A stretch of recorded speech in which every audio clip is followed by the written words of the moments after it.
You're talking crazy about leaving me. Hell, I'm telling you, baby, that ain't how it's gonna be. You get back in here, you shut the door. You're staying home, mama. You ain't going out no more. Leaving me. You're staying home tonight. Get back in it, baby. Quit giving me all your time. Say I treat you bad. You know that ain't true. I'm telling you, baby, just what I aim to do. Gonna take away your keys, lock you in your room.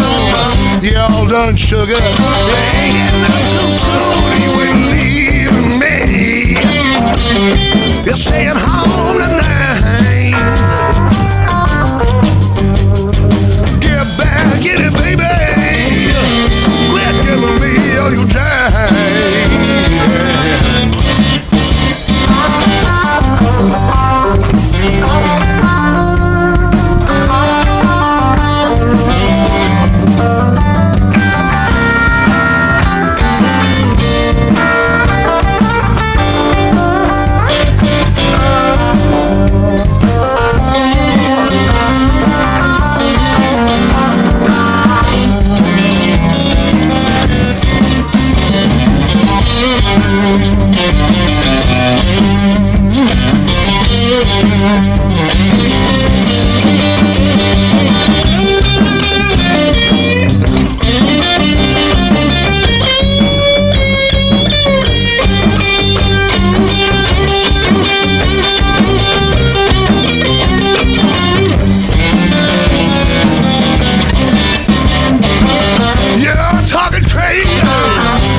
Leaving me, well, I'm telling you, baby, that ain't how it's gonna be. You get back in here, you shut the door, you're staying home, mama. You ain't going out no more. You ain't leaving me. You're staying home tonight. You ain't leaving me. You're staying home tonight.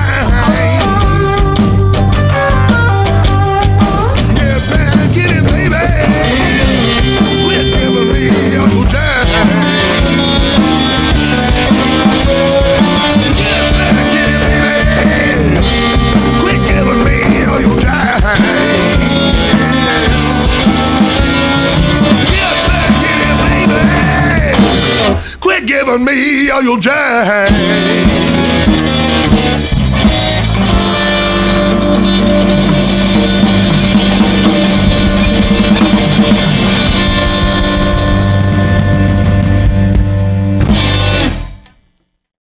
Hey, welcome back. This is the part 2. I've never done this before, but there's so much to talk about with Mikee Cusack that, again, I had everybody after the first segment that will be aired on the radio.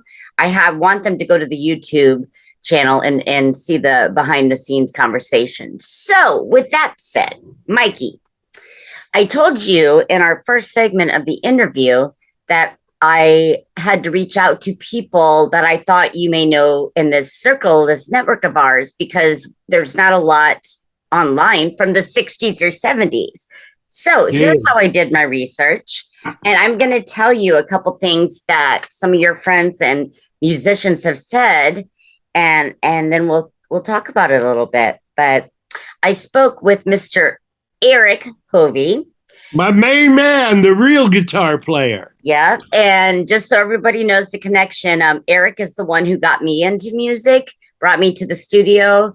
Eric was also the brother-in-law to Arnie Bodie, who was your drummer. So there's these deep connections. But when I asked him to say something, what his feelings about you, this is what came up. He's got the most unique voice. His charisma on stage and off stage is infectious. He's got the kindest heart and one of the sweetest guitars I've ever seen. And he goes, it was a special guitar, like a number 6 something. And so, I mean, he just those were the words he said. Bless his heart. I love Eric, man. Now, the person I talked to was Mr. Dennis Carlson. Denny Carlson. Right. He's Him and a my drummer's dad are best drummer friends. there too. I'm sorry. Him and my dad are best friends. He's like my Uncle Denny. So I had no idea.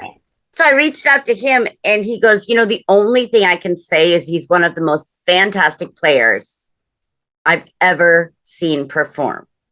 Oh, man, I don't know about that, but he's one hell of a drummer. He's a drummer's drummer. Absolutely. And a heck of a vibes player, too. He went to school in Boston. Yeah, he's played on a couple of my tracks as well. So, yeah, I agree. Another person, Mr. Kirk Dennis Kaufman, Junior's Motel legend. I didn't know his middle name was Dennis. Yeah, he tries to keep that under wraps, but he's Dennis the Menace is who he is. That's exactly what he is. When I asked him about you, he sat there and he's very perplexed for a moment.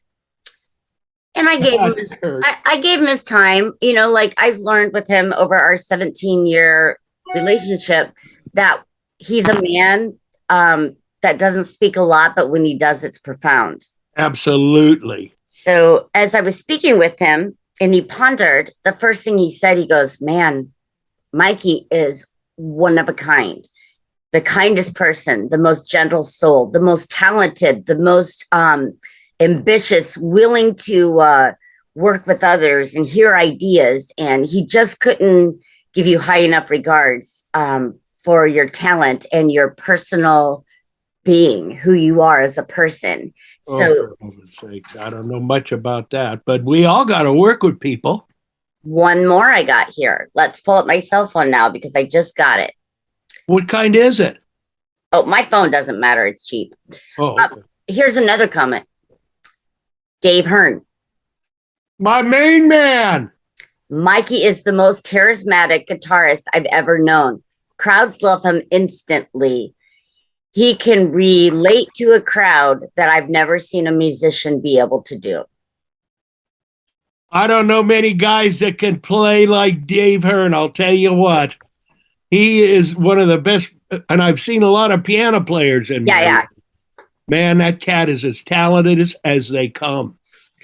So I'm just gonna throw out a couple questions because after talking with people, I was born in 75, honey, so I didn't know your stories, growing up. Little lady, you, God bless you. But I will say, I heard a comment that before FRB became FRB, it was called Wind. Oh, yeah, man, that's right. Okay, so tell me about that. So you started off.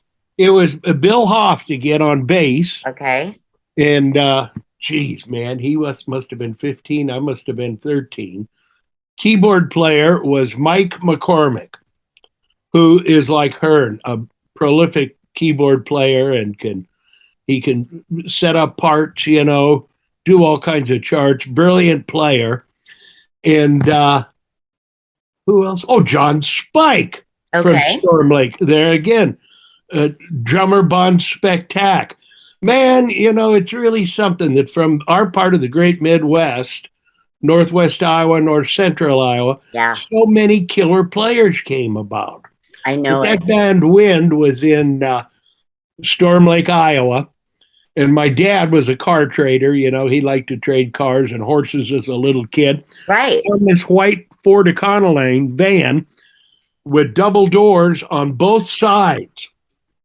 So you could, if guys were trying to pass you on the left to moon you, right, you could open up the doors on the driver's side and moon them. Right. But one day Mac or somebody decided to take like this 4-inch thick black electrical tape and write Wind, W-I-N-D, on both sides of the van. Okay. My old man, I remember him saying, look at that, will you? That looks like hell, don't it? What are you guys, a bunch of nuts? What kind of nuts are you? Right. But we had a fun time in that band. And then Mac had originally been in the original Noblemen, or one of the Noblemen early on. Which he is had where Denny Carlson played. I mean, like, that's how he knew this story. So, Oh, absolutely. So Mac went on back with that, and we kind of blew that band off. And Bill and I went on ahead, kept playing. And about that time, it was time to go to college. yeah. And try that out. So I tried that out for a year and realized that I was supposed to be playing music and not going to school. Right. And that's when I met Frederick Hardy, and the rest of that is history. But when Mac left, Bill Hoft went too, and we had another bass player by the name of Joe Kaiser. And Joe was a beautiful cat, eternal rest grant unto Joe. Died in an airplane accident there around 72 or something, you know. But man, he was great. And you admit he was such a good player, such a killer player. I'd make a mistake and he wouldn't even be looking at me. He'd be looking at the audience, and I could see him like just cringe. Yeah, he knew. He knew. Oh, my mistakes were prolific back in those days. Yeah.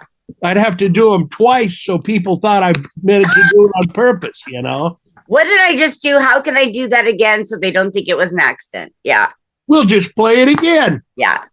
But Joe, God bless him, eternal rest grant unto Joe, oh Lord, because that cat was a bad bass player and just bad all around musician. Tell me about Headstone. Oh man, that was a gas. I wouldn't know any of this had I not had fun reaching out to people, but tell me about Headstone. Well, that was a fun band. And FRB there, 74, 75, we were all playing like the same gigs, not on the same night, but on a non-show night, we'd go hear them and vice versa. And they were a killer band. 3 guitars, bass drums, and a guy, Rudy Krause, played Hammond organ. Seems like he played a little Fender Rhodes up there too, but he was real good. And his brother was Turkey Krause, and he was the drummer. Yeah. And me and Turk, we shared a lot of the same sensibilities, I guess you could say, and always had a lot of fun together and partied around together. And all of a sudden they wanted to change their band up and asked me if I wanted to come and play. And I said, heck yes. Yeah. And the best guitar player in the state played in that band, and he was out of sight. Jeff Peterson played a flying V, had like a Fender Bassman head, or maybe it was a bandmaster, I forget, driving this big cabinet that had 2 10s, I think it was, or 2 12s in the top, stood about this high. And man, he, to this day, I think he's playing with Bob Dorr, and has for about 20, 25, maybe 30 years. But I saw them one night up there at the Hayloft. Yeah. When they were playing there, and Turkey was in the band then. It was Bob Dorr's band. And Turkey was playing drums with him, and his wife Molly was playing bass and singing. Molly Hatchet? No, not Molly Hatchet. This is Molly, I forget her stage name. Picklum is her last name, and she's playing in Turkey's band now. Molly Nova. Nova, okay. Yeah, and their act now is Molly Nova and the Hawk, Turkey being Turkey Hawk, and this guy, Bryce Janey, who I don't know, but I hear he's a bitch of a player. Yeah. But man, I'll tell you, Bob Dorr's band sounded so killer up there that night with Dave Peterson, Dave Peterson. He was just a zinging. Yeah. Oh, it was great. It's I forget a lot of things anymore, and a lot of stuff melds together. Yeah. Wonder why. Oh, it happens. It's just so interesting, all these stories that,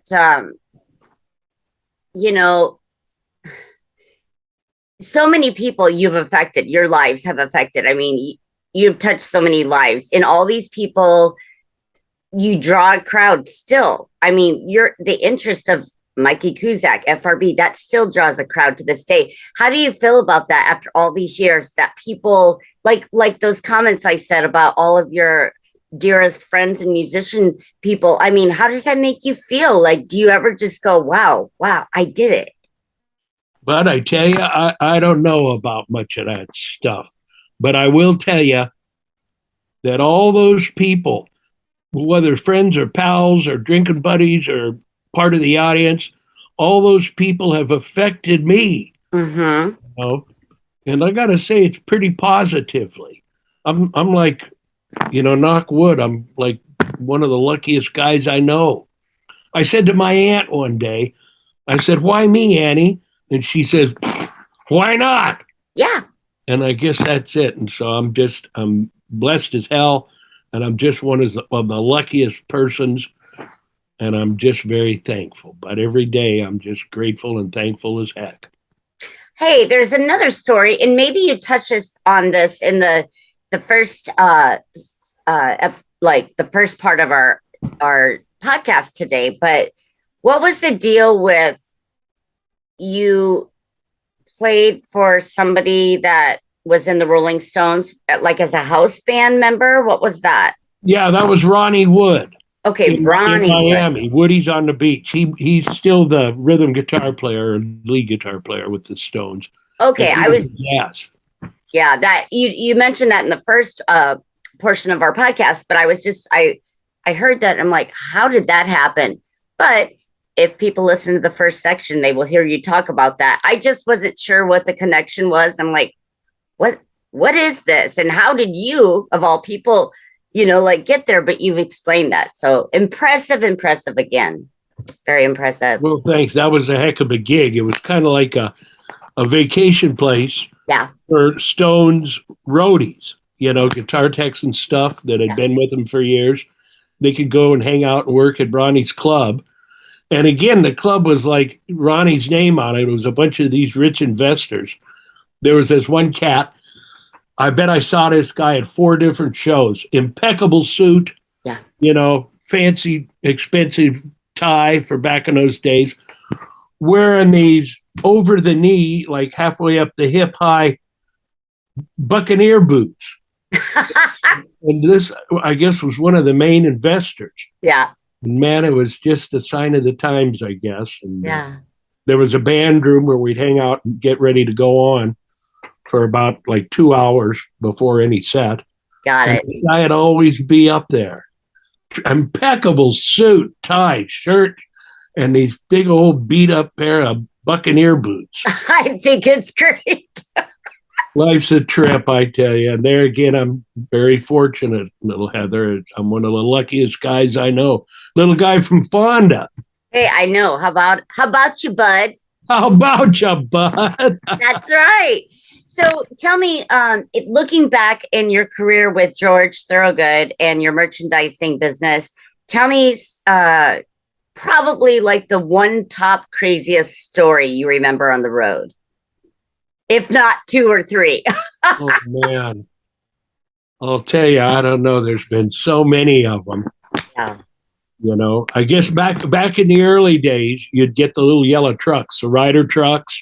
Okay. You'd drive them, and you'd have all your own freedom out there before and after shows. And I remember like at 4 a.m, a couple times, get pulled over by a highway patrolman. And I, probably shouldn't have been driving. Yeah. But I said a little prayer, and that guy comes up to the window, and he's like, "Excuse me, sir. I saw you pull off a 17 there on the intersection going into 15. You looked like you were about to drive off the road. Are you okay? Are you tired or something?" Yeah. I said, "Oh, no, I'm having allergies." And I was blowing my nose, and I was reaching for the box of Kleenex over there. It got over by the passenger seat. Let me pick it up while you're here, and I'm stopped. And I got it, and then put it in the middle, so a guy could get out. And he'd say, "Okay, well, I'm glad you're okay. I hope you're not sick or anything." I said, "No, my nose is just running like a bastard, and I don't know what else to tell you," because my nose was running. Yeah. Tickets. Sorry. You know what? That was really quick on your feet to think of that, and you got let go, right? By what? He let you go, right? He let me go every time, man. You just gotta try to think on your feet and act like a nice, sober, straight ahead guy driving a truck out in the middle of the night. Yep, I get it. I totally get it. And then there's always the time. There used to be this guy by the name of Augie, north of Washington, just south of Vancouver at the border crossing Canadian guy. Right. And they'd always want to get in the truck and look around. And Augie, for about 4 years ago, for a period of about 4 years, I bet you I gave that guy 10 pins or 10 buttons. Yeah. Because he was like Augie, the pin guy. If you're going to go through that border in the daytime, Augie's going to get in the back of your truck and look around, not for drugs or anything. Yeah. Augie was looking for pins. Life's a trip there again. It is. So, interestingly enough, I have a question for you. I just want to hear a couple more stories because we didn't have quite enough to get it on the radio segment. So I want people to be able to come finish out, listen here. But I consider you to be successful in life, successful at business, successful at your passion. What advice would you give to the younger generation of artists? You mentioned to me like, oh, Jeremy Ober, who's that cat? Well, he's a local, legend. He's bad, man. Yeah. So, I mean, what is your advice to people nowadays, even though it's changed so drastically, from records to putting out CDs to now digital distribution? What is your advice for artists to, when they have that passion? Well, I tell you, you just hit the nail on the head there, because it's different than when I come out back in the 60s. Yeah. And that Jeremy Ober, by golly, there's an example of a guy who didn't stop playing. Yep. And he's like water. He gets right on up in there wherever it's got to go. And boy, he's a good player and a good songwriter. It's such a killer, unique voice. Yeah. I'll bet you Jeremy Ober never quit once. And that's what kids have to do. Just keep playing and playing and playing and getting better and better and pushing yourself a little bit. And of course, do what you want to play. To thine self, be true. And don't stop. He's doing that, and I admire him so much. He's involved in the community. He gives lessons to several students. And then he also does a scholarship fund every year for musicians that attend Iowa Central. He creates 4 or 5 musical scholarships for these people, and he just is I don't want to say innovator, but maybe he is, but his work ethic. He reminds me of a young Mikee Cusack. So when you mentioned him, yeah. I don't know about that, but well, maybe not all of Mikee Cusack is young. Mucho props and respecto to Jeremy Ober, because man, that cat is good. And he mentioned that in the podcast that he did with you, the scholarship thing and all that. I'm not smart enough to do that kind of thing. He's a brilliant guy, and you mentioned a word, community. Yeah. That's where he's at right there, boy. He is all up in the community. Absolutely. Woo! Good for Jeremy Ober, man. Well, and he's a great guy, and I'm glad that you acknowledge, you notice his talent.